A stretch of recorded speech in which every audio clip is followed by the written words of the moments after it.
Domestic issues are expected to be top of mind for Americans casting ballots in their midterm elections, but some of those issues could flow north and beyond. I spoke with an expert in Canadian-U.S. relations about what to watch for as America votes.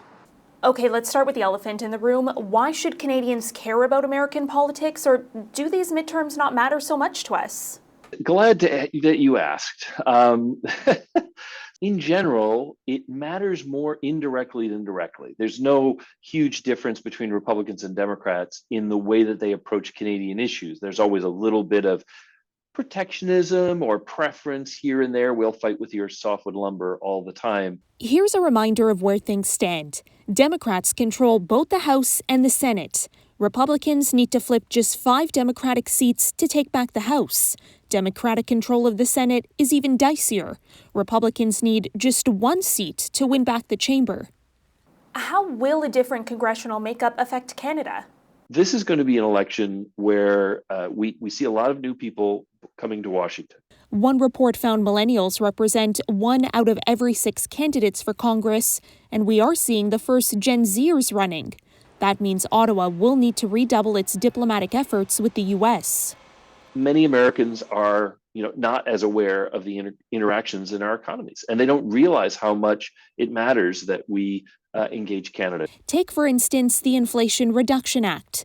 Thanks to lobbying by Canadian officials, the bill promotes Buy North American, not just Buy American.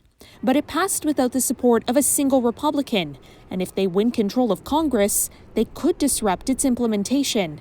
This is the risk that presidents take when they push for legislation that only gets voted on by one party. If Republicans secure a House majority, they've also suggested a review of U.S. military aid to Ukraine. And they could refuse to raise the federal debt ceiling as a bargaining chip in their dealings with the Democratic president. That could ripple through the world economy at a time when post-pandemic recessions and a European energy crisis loom. So if there is some form of divided government in Washington, does that have any impact here?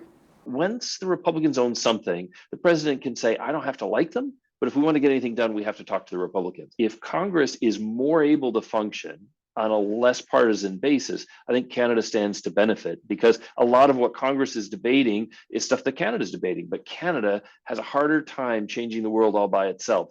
Caryn Ceolin, City News.